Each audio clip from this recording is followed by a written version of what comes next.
future. And then you can leave them either at your seat, on tables, or at the table by the door there. Either way, we'll come around and pick them up. The sign-in sheet will be going around. Also, it's been at the front desk. Please make sure to sign in just at least with your name and your department so that we have a record of how many people came and from what departments.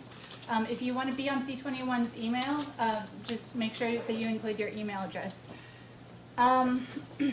Okay, so this workshop series is the brainchild of E.J. Bassa, the English PhD candidate in the back there helping out. So we thank her very much for getting this series started. She recognized the need to for a cross-campus professionalism development series for grad students, and so she came to the Center for 21st Century Studies, which specializes in interdisciplinary work. So this is the first workshop in this series in the spring, and we're so pleased to have such a wonderful turnout, so thank you all for coming. The next three workshops will be far more on the workshop side and less on the information side, like today will be. We're going to have a workshop on the academic web presence, successful CD writing, and getting into conferences. And then we'll end the year with a more fun interdisciplinary social and discuss techniques and tips for working on interdisciplinary projects. So more information about the series can be found on the front page of your handout, as I'm sure you've all seen. And we'll also be sending out announcements via the grad school, just like you all got for this event. All right, so we're going to have questions at the end so that we can make sure that we get through all of the information on time and hopefully have plenty of time for questions. If you're watching this on the live stream, you can ask questions, as I said in my emails, at C21. Thank you. All right, so first we'll hear from Emily Clark, the Deputy Director of the Center for 21st Century Studies. Emily will briefly introduce C21 and announce a new interdisciplinary graduate workshop or fellowship. Kari Wittenberger-Keith from the Professional Development Services will present next. She will give us an overview of some external fellowships out there and how to identify and apply to relevant ones for you.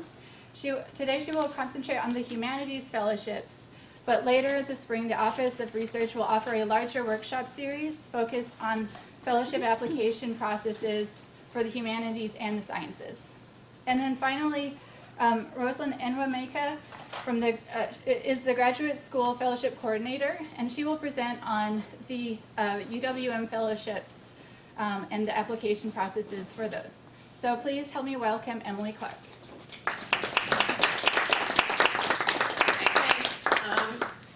I'm Deputy Director at C21. For those of you who are not familiar with it, we are the sort of interdisciplinary humanities center for this campus, and we bring together faculty from across departments, we bring in speakers, we have an annual conference, so it's really about getting a diverse pool of UWM people together, and that includes graduate students.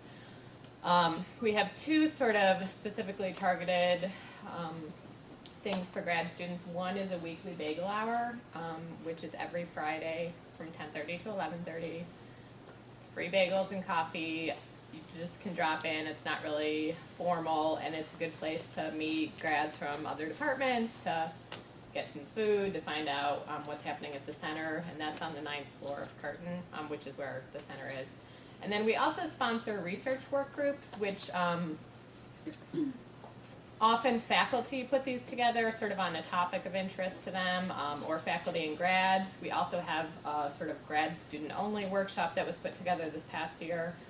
That's on violence against women. There's a feminist theory one, so we're always happy to accept applications for those. It pretty much includes giving you some space for meetings or bringing in speakers, $300 stipend for materials or honoraria, etc. So that's another way you could get involved in the center more formally.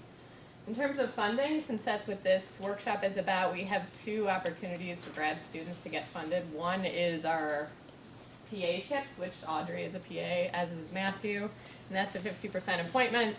That call, both of their positions are opening up because they're both getting their masters, not because we fired them. So that call should be going out in the next week or so, and it's generally due in March. And then we actually are just offering this year dissertation fellowships for this program that was funded by the Mellon Foundation and the Consortium for Humanities Institutes, and that is really new. We just announced it last week. It's for dissertators. It's 2 years of full funding plus travel stipends for a 3-year period, because it's essentially this a consortium of 4 humanities institutes, one in Australia, one in Germany, ours, and in Santa Cruz. They're going to be bringing together 2 dissertators from each of those centers, along with faculty mentors, to work on the topic of indigeneity in an expanded field. That's the actual title. So if you are a dissertator or will be a dissertator officially by August, and you feel like your work is possibly relevant to that topic and you'd be interested in this kind of pilot international project, which you should be, it's really generous funding and it's going to be really exciting. You can email me for more information about that program and about putting your application in. Applications are due March 14th for that. So, thanks.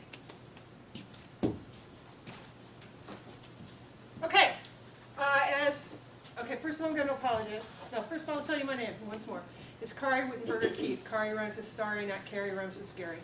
And today, what we're actually going to do, because we have such a short period of time, is instead of trying to hit some of the kind of funding stuff and that kind of thing, which you got a handout that has some of that information, what we're going to do today instead is give you a kind of conceptual idea of how you need to think about looking for external funding and what kinds of resources are around, but really getting that picture in your head, because this is a different beast than most of the things that you work with as graduate students, or most faculty work with.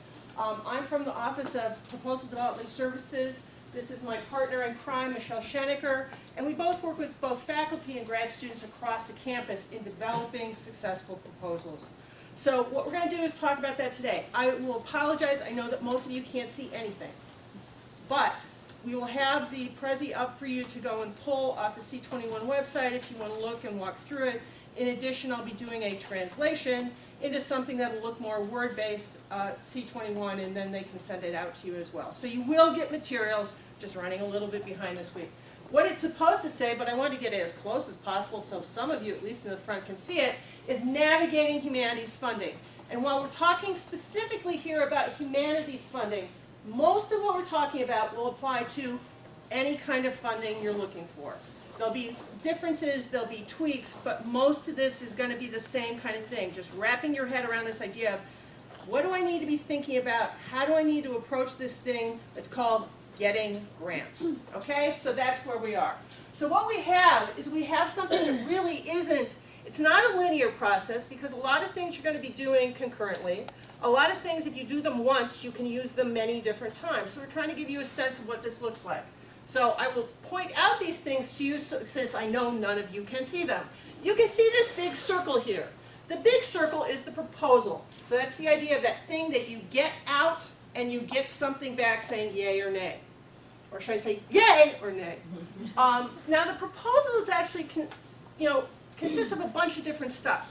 One is this idea, the idea or the project. And people are like, why would you separate out the proposal and the idea or the project? Well, you might write a bunch of different proposals for one project, like a dissertation. You might write several proposals. You might have a set of ideas that you end up getting several projects out of, and then end up having several proposals from each. So it really is its own thing, and you do your stuff with the idea, and you might be thinking about proposals, but you're not really working on proposals. Funding sources. Where do I start to look for, and what kinds of things do I look at, and what do I do with them when I actually identify funding sources? And that's something that in some ways you may do completely separately, okay? You know, for example, there's usual suspects. We gave you a list of some usual suspects that we know about that every year, basically, for grad student funding, dissertative funding, postdoc funding, are going to come up. And so that's kind of hidden on its own. On the other hand, you'll think about it maybe in terms of the idea, definitely in terms of the proposal. What are the elements of the proposal? Each proposal is its own beast, but generally you're going to have certain things that are expected. And if you know that, then you can start to think about what those pieces are, so you're not scrambling at the last minute to put together all these little pieces that end up being a proposal packet. What's the proposal development process?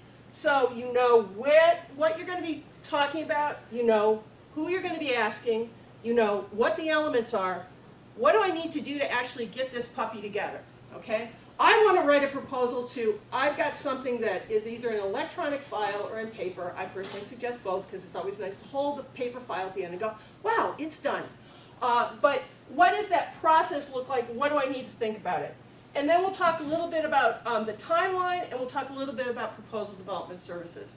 Okay, so this is going to be like a sprint to give you a sense of proposal writing. So first let's talk about the proposal, just very briefly. Maybe. Thank you.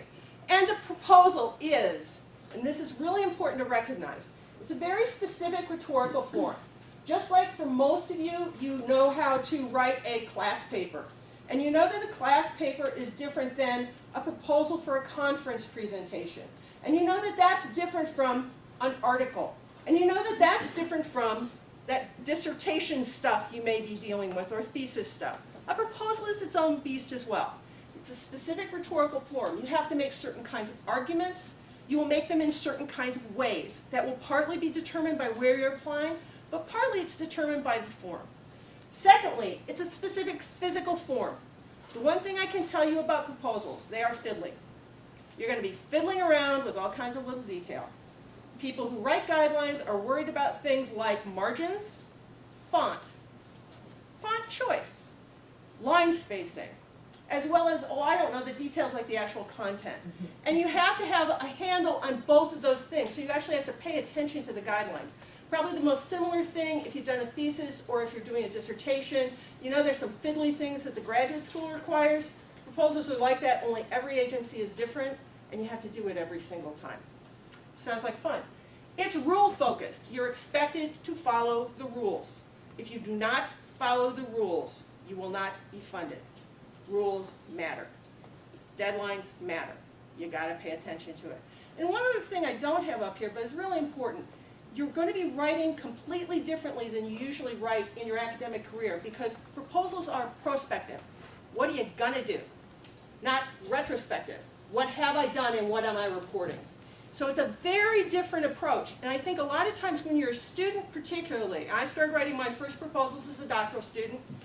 As a student particularly, it can be a hard thing to get your head around because you're so used to kind of, this is what I've done, this is what I'm reporting, this is what I'm doing with this article, and you forget that you have to actually be talking about what you're going to be doing starting in a year or a year and a half.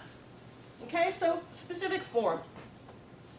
Secondly, we can talk about the idea and the project. Okay, so the proposal comes from, you got to have an idea or a project. There's got to be something, you don't just say, oh, I'm going to write a proposal. I don't know about what. I just feel like writing a proposal. It's not that kind of thing. So we're going to talk a little bit about the idea and the project. Here's someplace where you really need to get straight on what it is you think you want to do. Okay? And so, you know, if you have a dissertation and you think you know what you're doing with your dissertation, that's great, because that's a great basis. But really, you have an idea, and it has to come to, it's going to be some kind of project, and the project is going to have some kind of outcome. And the outcome is not just, I'm going to be smarter, I'm going to know more about it. The outcome has to be something that they call in the proposal world deliverables. And you want to think about, am I going to come up with a paper, conference presentation? Is this going to be the basis for my dissertation? Am I going to write articles on this? Is this something I'm looking at a book-length treatment? You got to be thinking about those things. So, for the project, you need an outline. What is this idea? What are all the pieces of it? And I think it's really important that you put all these things on paper. Not even in electronic files, on paper, because things look really different on paper than they do in the electronic realm. You need to have an outline. What are the pieces? Because you want to see what are all the things that are going on here. A lot of times if you have pieces and you sit down with someone like Michelle or I, we can sit down with you and go, this piece has funding potential. This piece, not going to happen. And we can help you kind of figure out what kinds of things can you look for. Secondly, a timeline. What kind of timeline are you looking at in terms of doing this work? When do you want to have it done? When do you want to have it started? We'll talk more about timelines at the end of this because timelines are really important to proposals. What are the pieces or the components? So you have an outline, start chunking it out. What is a standalone-ish thing here, standalone-ish thing here, standalone-ish thing here? So you can see the chunks rather than kind of this big idea, you know, it's like, oh my gosh, that dissertation is so huge. Well, if you can chunk it out, it's a lot easier to get something done, a big project done, and so that's part of what I think you need to do. What are the structure of the components? What goes with what fits with what depends on what? So what do I need to have done in order to do the rest? And you really need to have a sense of how that all fits together. And then, what are the fundable components? What are things that someone might actually give me money for? That becomes very important. And when you're looking at fundable components, you're looking at how much money might I need. So in my perfect, absolutely great world, you know, that fantasy world where we win the lottery, how much money is it going to cost me to do this? But secondly, how much money must I get? And this is going to be different for different people. For example, I did archival work, but my archives happened to be at the same university that I was at, the University of Austin, Texas at Austin. And so I didn't have any must-haves because I was funded through my program and I wasn't scrambling for money.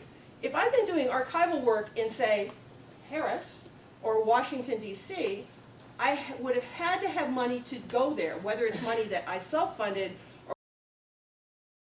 or whether it's money that I got from someone else. So there's a difference between what would I like to have and what do I absolutely need to have.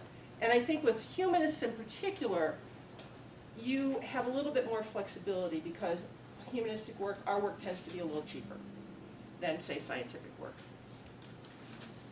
Okay, so we talked about the idea.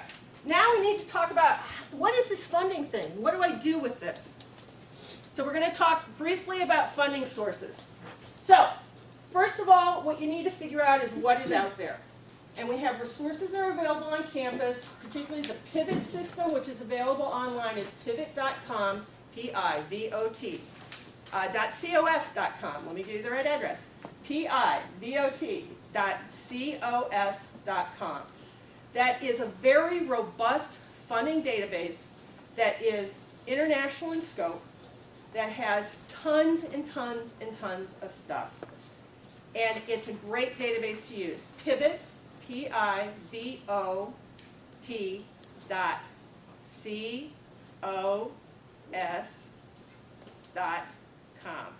Everyone got that now? I'll test you at the end. Okay. It's a database that you can have access to as a UWM person. You can sign up to be a member of it, and then it will allow you to do things like save your searches and that kind of stuff. We have a couple of workshops that I'll be talking about at the end that go through how to use Pivot in great detail.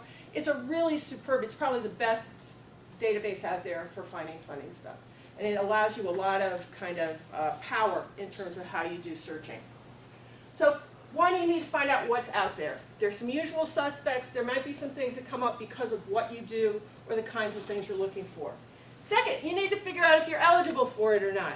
As graduate students, you're going to have a smaller pool of things that you're eligible for than once you have a terminal degree, in the case usually a PhD, or once you're a faculty member. Even so, it's a good idea now to become familiar with what kinds of things may be available to you in the future. It will also help you to learn the agencies or organizations that provide monies for the kind of work that you're doing. But you need to go through guidelines and you say, am I eligible or am I not? What's the size and the scope of each award? Size means money. How much money? And scope has to do with how long it's going to take. Most of you who are in humanistic type areas, I know there's some science people here, we have a science series I'll plug at the end. But most of you who are in humanistic type areas, the awards that you're going to be applying for are generally a year or less. And so a lot of times it's not going to be expecting you to finish something, or if it's expecting you to finish something, it's not expecting you to start something. But in a lot of cases, some of the awards you'll be applying for might be 3 weeks to go and do archival work at the Library Company of Philadelphia. And you know, as a person who needs to get into archives, that can be a really helpful thing for you. You need to review and go through the solicitation. That's the guidelines. That's the thing that tells you what to do. And it's really important, again, I would say with any set of guidelines, I know that this is the electronic world. Print them up. Not only that, I'm going to say something terrible. Single-sided, so that you can find all the fiddly stuff in them, because there will be, and it won't make any sense why it's where it is. You'll go through and you think you got all the stuff, and then something will be thrown in a paragraph like 2/3 of the way through. You weren't even sure it was there, about like how many pages you're allowed to have, or how long the bibliography can be. Or maybe you have to use a particular style guide. It'll just be like sitting there and you're like, why is it there as opposed to with all the other stuff, which would make sense? Because that's how they write this stuff. What are the different components of the application? As I said, all applications have different sets of stuff. Again, there's a usual set of suspects. We can pretty much be sure that a given external application will have some combination of things. But you need to make sure you know what that combination is for this application, for this agency, and you need to make sure that you know all the requirements for that. For example, a lot of times CVs are limited. Sometimes it's 2 pages, sometimes it's 4 pages. Sometimes you have to have, a narrative that's 3 pages. There are some applications that require a narrative that's 1.5 pages. There's some that are 6 pages. Notice we're not talking about very much space here. So you need to know the components. And then what's the timeline for the application? When is it due? Deadlines are absolutely essential. And how do you have to make the application? More and more organizations and agencies are going to electronic stuff. That's where the majority of stuff is. Unfortunately for all of us, they're not all using the same system. As a matter of fact, they all use different systems. They all make up their own systems, and all the systems are really kind of fiddly. So you need to really be aware that putting together the application and getting it uploaded is a time-consuming and can be a kind of irritating task. You want to start it way ahead of time, because if you try to do it like the day of, you know what will happen. We all know what will happen. Everything that could go wrong will, and everything else will go wrong too. So you really need to kind of pay attention to that. Okay, so these are the kinds of things that we'll be talking about when we have our workshops that we're having, notice the plug, on funding and finding funding as graduate students. So we're partway through our proposal. We've talked about the idea, we talked about funding sources. What are these elements of the proposal that she speaks of? There are several. Okay, most things will have some kind of cover sheet. They'll either have their own cover sheet that you fill out, or they'll have a cover sheet that they ask you to construct. Pay attention to how you're supposed to fill out the cover sheet, do it right. One of the problems with electronics is, unlike the old days where sometimes you could get things through because there wasn't anything doing really picky checking, they can check all this stuff to make sure you've done it properly. Cover sheet is just basically, your basic information. There will probably be some kind of abstract. The abstract will generally be either a word count, it will either be a word count, it will be a symbol letter count, or it will be 1 page with some kinds of constraints. Again, make sure that you fit into the constraints that you give. You're going to have a narrative, and it's funny, notice how long this list is? I think when people think of writing proposals, all they think about is the narrative. But we got a whole bunch of other narratives. The narrative is where you do most of the work. This is where you describe what you're going to do. This is where you describe why you're the person to do it and why this is so important to have done. And that's where you're going to put in the majority of your kind of creative, intellectual time is on the narrative. But if you don't do these other things well, it will detract from your ability to be successful. So even though the narrative is pretty important, it has to be packaged properly. Your CV, you're going to have some flavor of CV. It might be a page, it might be 2 pages, it might be 4 pages. For most of you in the humanities, most of the CVs you'll do will probably be in the 2 to 4 page range. A CV is a rhetorical document in a proposal. Everything's a rhetorical document in a proposal. You need to choose what you have on your CV carefully. It needs to build on the case that you're making in the actual narrative. It's not just that CV that you have sitting on your desktop all the time. You're going to make a different CV probably for every proposal that you write. Letters of recommendation. Again, you will, as graduate students in particular, be required probably to have letters of recommendation. Get letters of recommendation from people who actually know what you're doing and who can actually talk about it. Sometimes people make a mistake of trying to get a big name who says, oh yeah, they're working on that and I support it. That's not really very glowing. And make sure you follow the rules. For a lot of you, if you're, say, doing dissertation stuff, you're going to have your advisor. And it's important to recognize that. You may need letters of support, and letters of support are with other places or other people who you may work with who say, yes, they know that you're doing this proposal and that's okay. For example, a lot of times if you are making a proposal and part of it is archival work and you're not applying for archival funding per se, you may need to get something from the archives saying, yes, they're going to have permission to get into our archives. It's also important that you make sure that if you're proposing archival stuff, especially if you're doing something internationally, that the archives is going to be open when you're going to be there. Just keep that in mind. You may have to have a budget. For a lot of proposals in the humanities, that will not be the case. You'll get a certain amount of money. You want 3 weeks of funding, you're going to get this much funding per week to go and do archival work. In other cases, you will have to have some kind of budget. You need to follow the directions. People in our office can help you with doing the budgeting stuff if that becomes necessary for you. And then you may have appendices, but I would say in most cases not. So everything that you want to make sure someone's going to read has to be in the proposal proper, because in a lot of cases you have no appendix kind of choice. Okay? So that's the kind of stuff we're talking about. And some of these we know you're going to see them in every one. Others of them, it will just depend. Okay? So we are now moving toward, I actually have to put this puppy together. What do I do? And here's what you need to think about in terms of the proposal development process.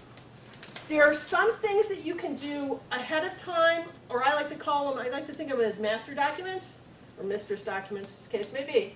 And there are other things that you need to do along the way or make adaptations to.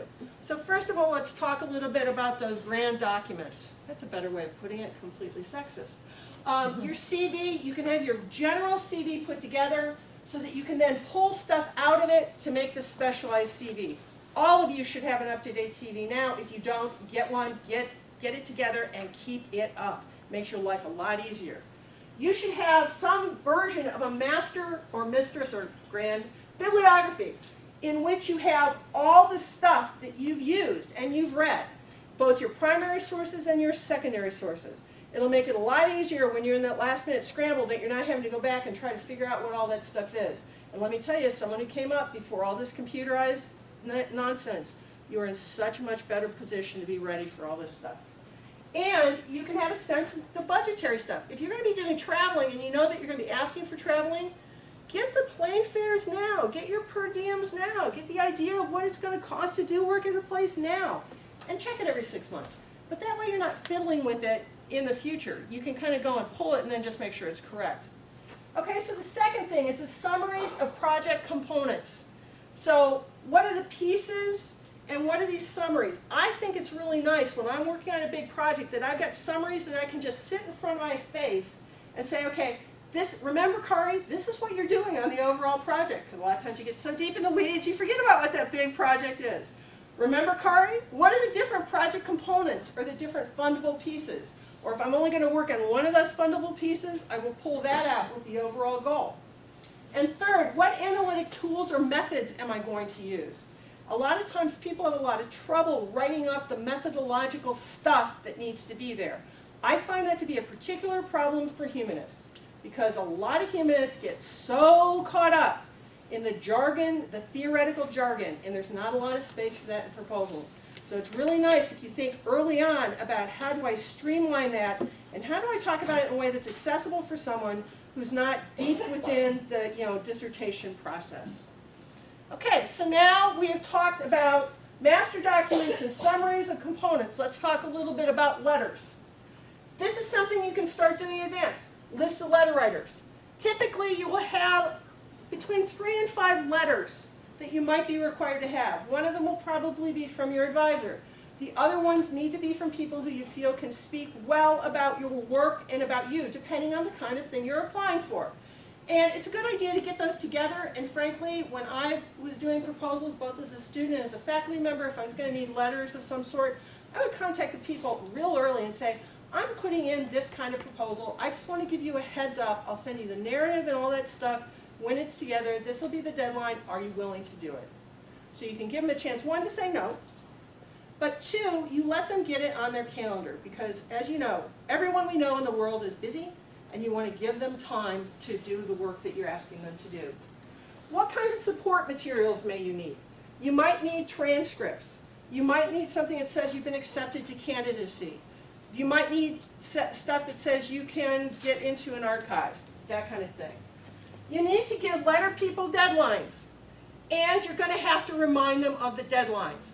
In a lot of cases, the responsibility is yours, not theirs, to get it in on time. And I'll tell you, the biggest change we've seen in the last 3 years in humanities funding, 3 years, is more and more the only way to submit a letter is electronically, and it has to be in by the deadline for the proposal. That's a big change from 3 or 4 years ago. One, you used to be able to send it in some other way, so if you've got electronically challenged faculty, you may not want to ask them for letters.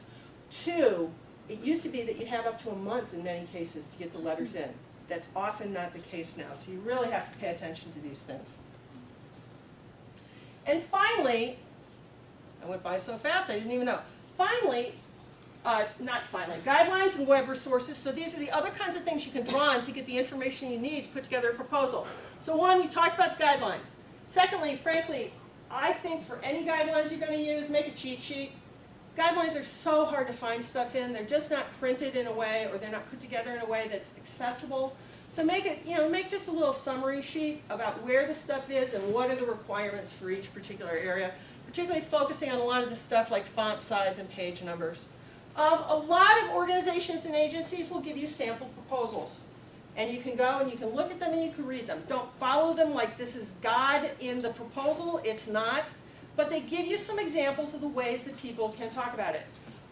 If you are applying to an agency that doesn't have sample proposals, one of the things I'd really strongly suggest, NEH, National Endowment for the Humanities, has great proposal samples for all their competitions up.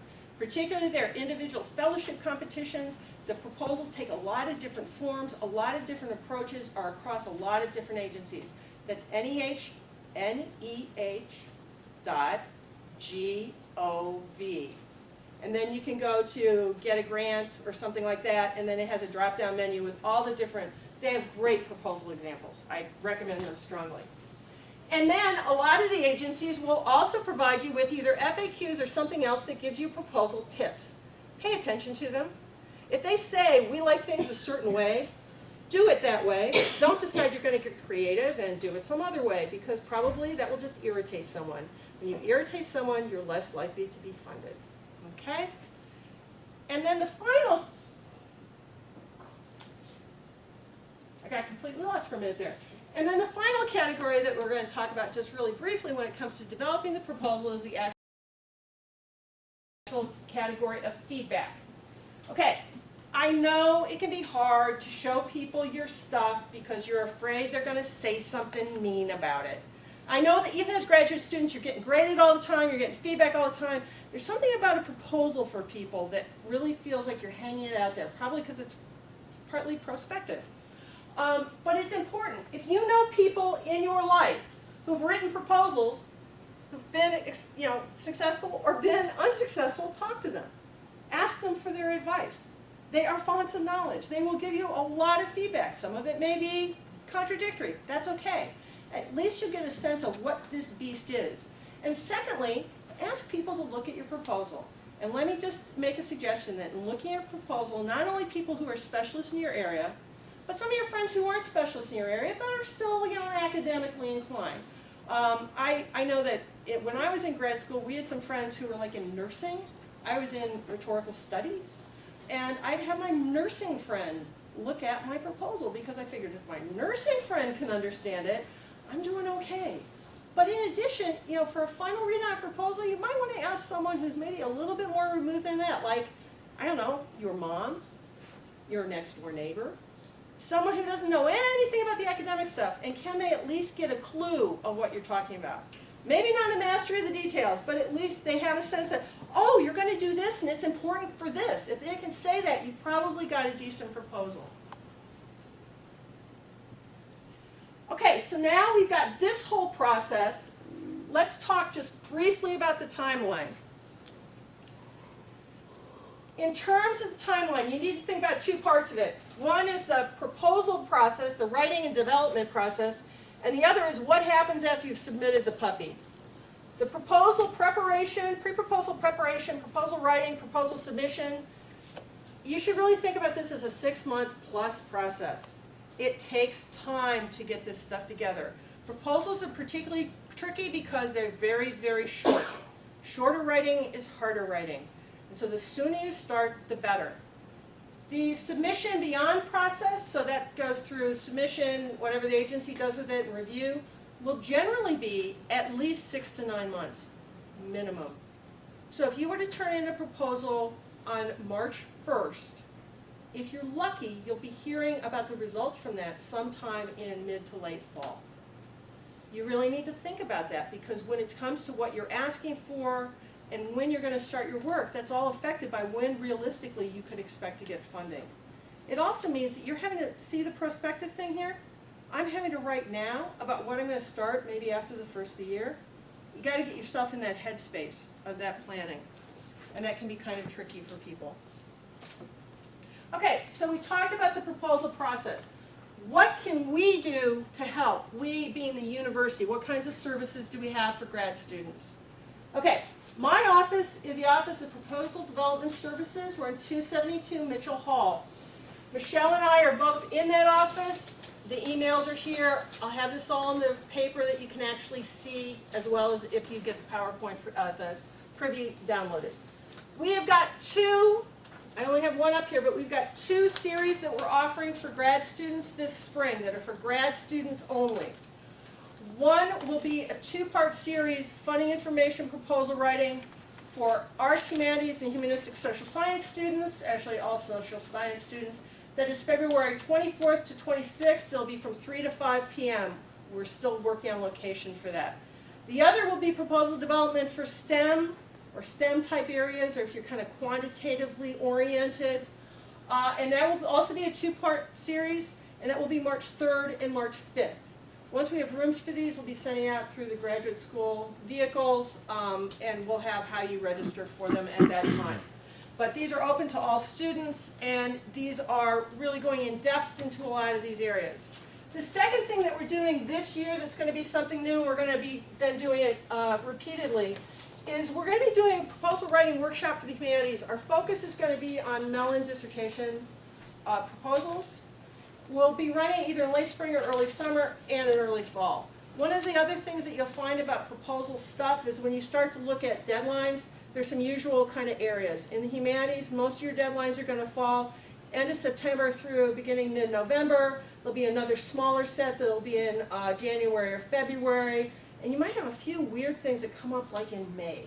But mostly you're talking fall and early winter. And so these are going to be there to help. And if you're interested in working through with a group and individually working with Michelle and I and developing a proposal, this might be something you're interested in. We'll be announcing this relatively shortly.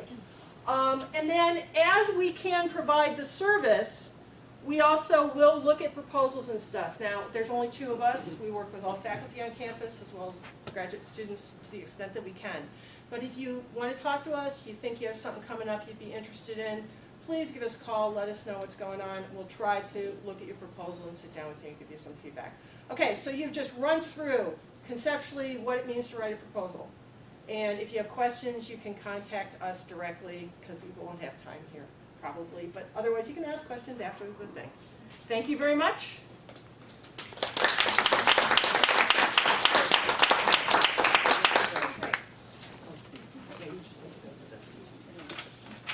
You do it.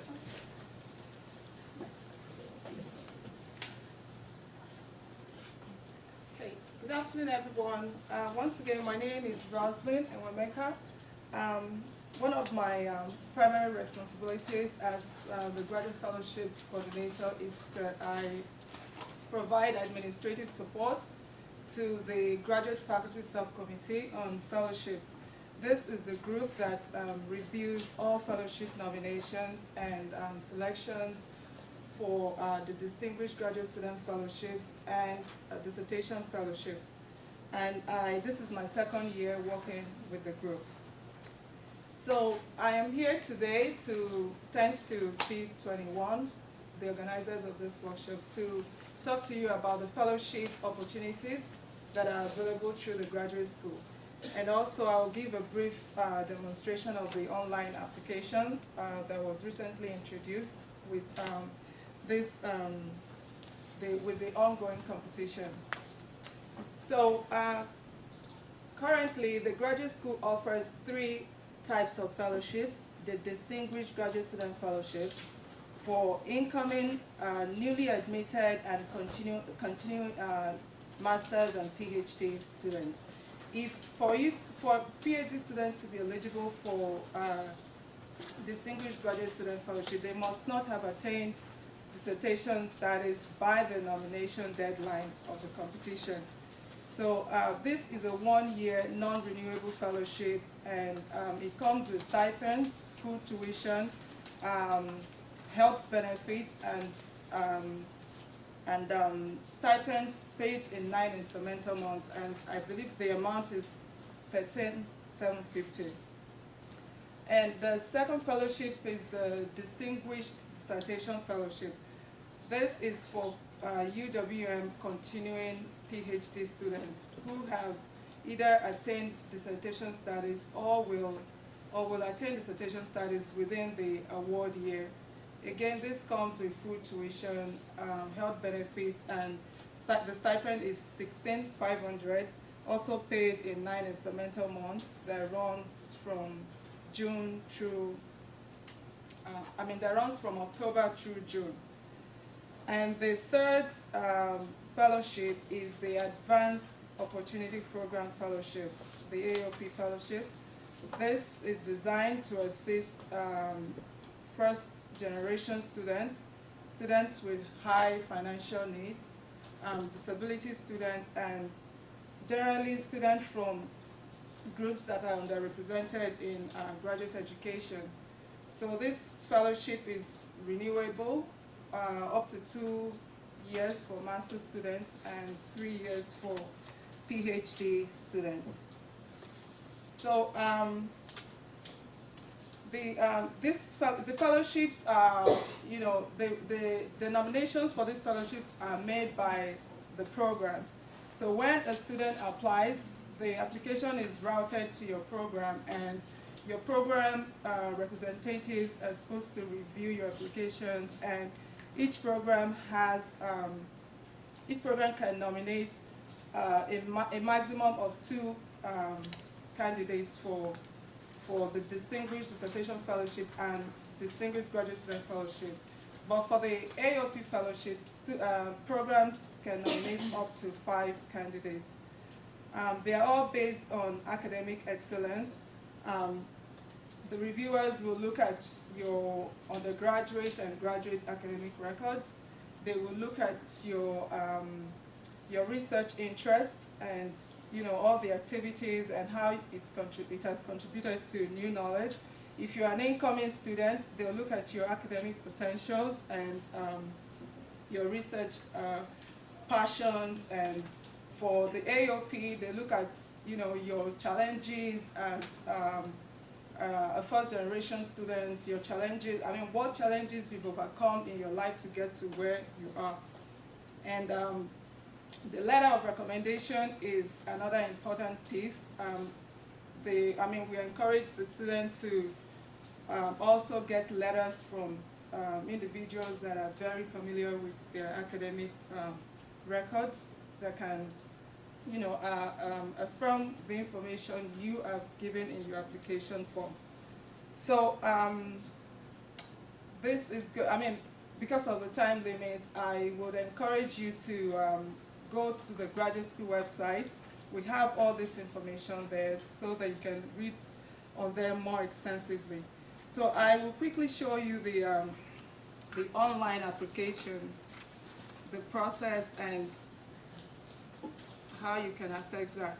If you have already used it during this ongoing competition, that's great, but if not, you'll have another opportunity to use it when the next competition will be announced later this year in November.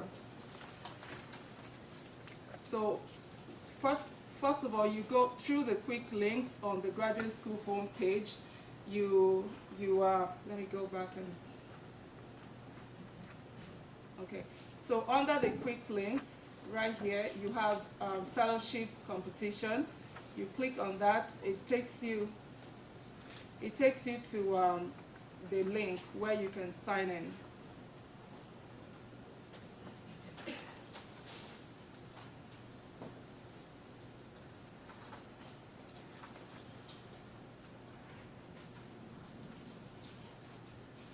I think you might have to even go. Oh, okay.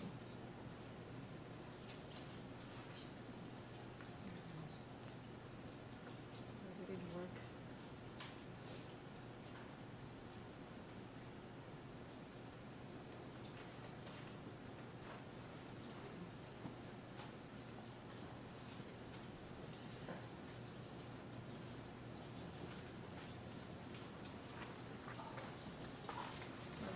I wonder why it's-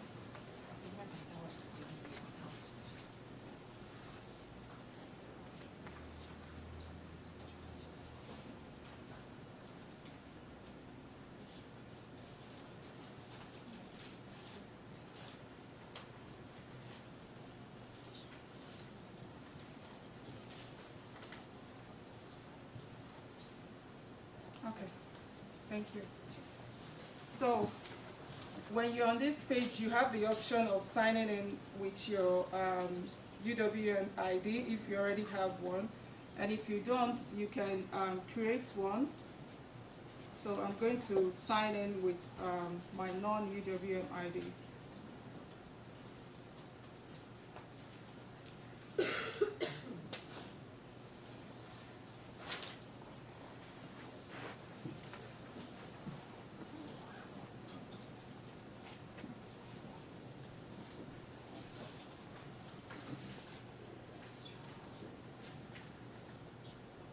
So when it brings you to the student information page, if you signed in with your UWM ID, the student's information, you don't have to retype them because it pulls it automatically from your Pulse account. But if you signed in with your non-UWM ID, you have to you have to put in this information. So when you're done with that, if you have any updates, you can update. Otherwise, you go down to the drop down for the fellowships.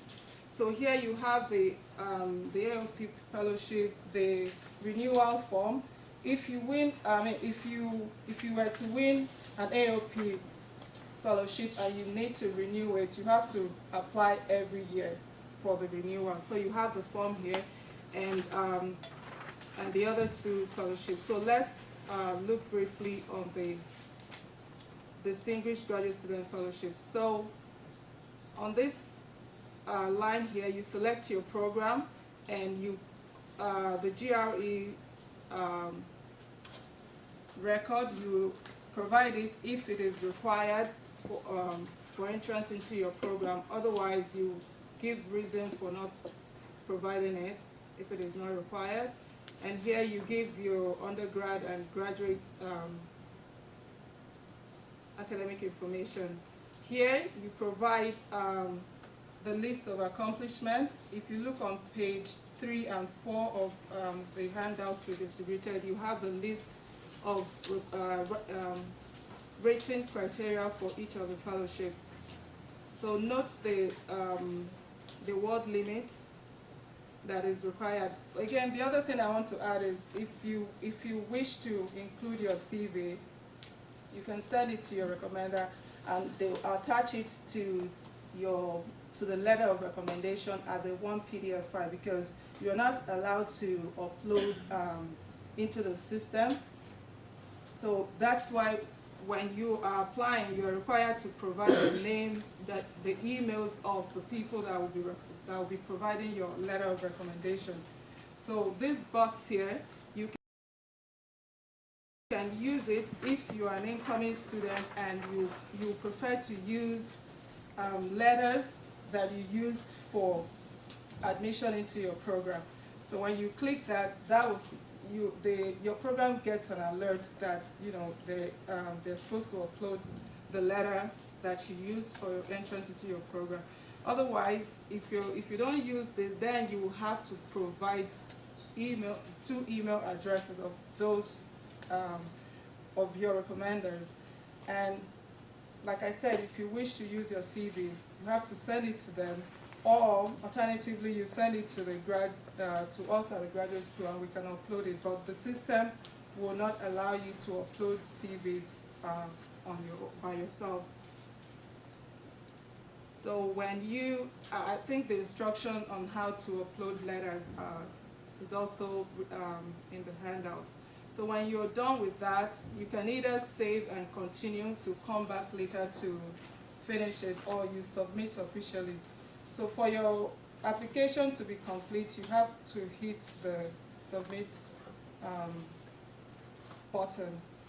So the question mark is there to guide you to, in understanding whatever, features it's besides something. So,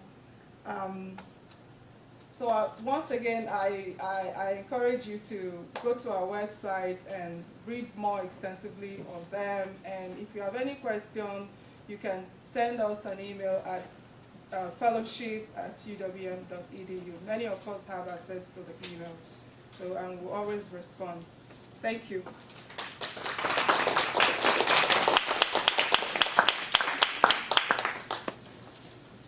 Anybody have questions? Yeah. Go ahead. I just have a quick question. In the application that you just pulled up, if we have a part-time or full-time position already with the university, is that, like, for example, the one that you just had, the Distinguished Graduate Student Fellowship, is that in addition to our part-time, or does that replace any funding that we're getting from the institution? Okay, it doesn't replace it, but the fellowship only allows you to work 10 hours a week. Okay. So you can still have your university appointments and other, or outside appointment, but it has to be limited to 10 hours a week.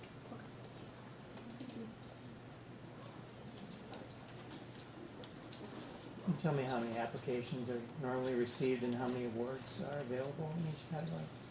Okay, the awards, previously it used to be 18, but right now we have 15.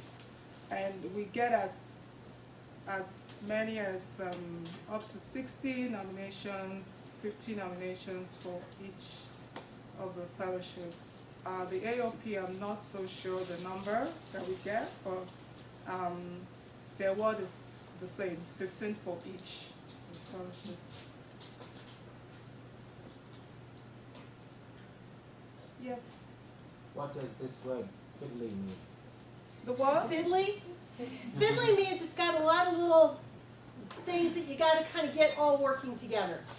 So it's like when you're trying to tune a fiddle or tune an instrument. You have to make sure that all the individual components all come together and are all right on target, and that's what fiddly means. So it's a way of trying to capture that this is it's a really touchy little process. Cheat sheet. Cheat sheet means that instead of having to go through the entire set of guidelines to find out how many pages, you have a different sheet that you have on the side that you've built that basically has things like the length of the narrative, 6 pages, double spaced, the kind of font. So you don't have to go through every time to try to find what page did it say it on in the guidelines. You have all the important stuff, and then it can tell you what page it's on, so if you actually need to go and look at the language. But you have a kind of one pager on front that's a summary. Thank you. I just wanted to add a couple things too. I mean, we review a lot of applications and proposals at C21, and some things to think about when there's a large number of applications. The little details really make a difference, because you have review committees that are basically looking for reasons to whittle down the applications they have to read in detail. So you really want to pay attention to all the things that seem really arbitrary. And also, I mean, I always thought this seemed stupid when people would say it when I was putting stuff together, but have like a really professional looking, cleaned up, no typos, visually appealing, 12-point font, Times New Roman I think is a good one to go with. Those things really make a difference too. It sounds superficial, but people, like as Kari said, people are busy, and when you're reviewing 50, 100, 200 applications, things like that really make you think. It really comes into the decision process. So. And you might want to think about it this way. A a lot of times someone's gonna be reviewing 100 applications. And if you're sitting down, you're using your spare time to do this on the weekend and in the evenings, and someone has a proposal that's hard to read, you're not gonna put very much time into it. If you give me a proposal that's easy to read, that's organized, that I can scan easily, that helps make it memorable, and it means I'm gonna put more attention to it. So this really is, that's part of that rhetorical thing. That's an argument. You're making an argument when you give a document that's readable, and that's a pleasure to read, as opposed to you look at it and you go, I don't really wanna look at that. One thing I wanted to add is, Kari did an amazing job at explaining the whole process of finding opportunities and applying for them. So you're probably like really pumped up, and you're probably going to say, yes, I'm going to apply for these 5.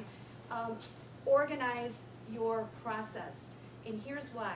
You're going to have a series of applications that you've applied for, and then you go to the next one and you say, oh yeah, this summary I'm going to get, I said it perfectly in this application I did over here, so you copy and paste it. Well, if you're not careful and you don't read things carefully, you're going to find that you've copied and pasted the wrong thing for the wrong application, or you've copied and pasted the wrong figure, or your figure numbering totally changed.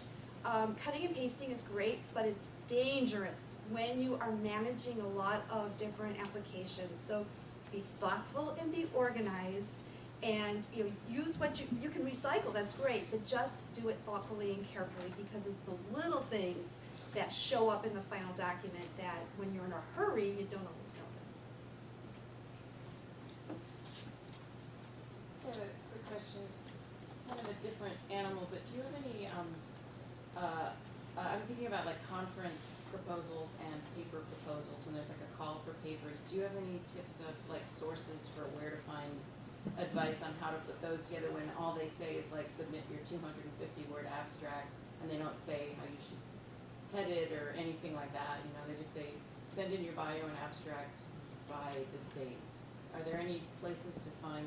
I think AJ wanted to. I'm very excited about this question because it allows us to plug this sheet on your packet.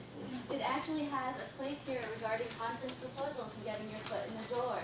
So there is a workshop I have already. a March 15th deadline. Oh, well, Do you have any advice for like between now and then?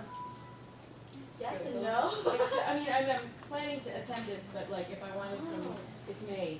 It's right. And I really want to submit Yeah. this. Well, it's like a mini proposal, right? I mean, it's basically you're trying to convince some Right. people why they should select your topic to include in their program. So you want to talk about very briefly what it is that you'll be discussing and why it's important, and why we'll need to learn. Right, I'm thinking about more like the fiddly things, Okay. actually, not so much the content. Okay, for the fiddly things, most of the time for conference proposals, as long as you're in the Word thing, you're in the word count, you don't need to worry about it. What I would suggest is this: one, ask your advisor or ask other faculty members or other people who've done proposals for conference presentations. But the other thing is, have a couple of people read it. I end up reading a lot of these things for people just because I've worked with them on something else. And I just give them the check that, yes, this makes sense to someone who may not know anything about what you're doing, which a lot of times the way that they do reviews for conferences, it may not be people who know a lot about what you're doing. So just make sure you get a couple of readers for it. But it's not nearly as, technically, the requirements just aren't there. It's much more, think about academic conferences generally. It's looser. Okay, thank you. So we'll RSVP for the workshop. We also had the CV ready workshop coming up. I know that's part of the proposal process that Kari explained. Please do come join us. It'll be in March. Other questions?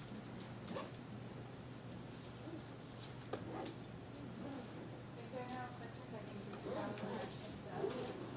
Let's give our presenters a round of applause.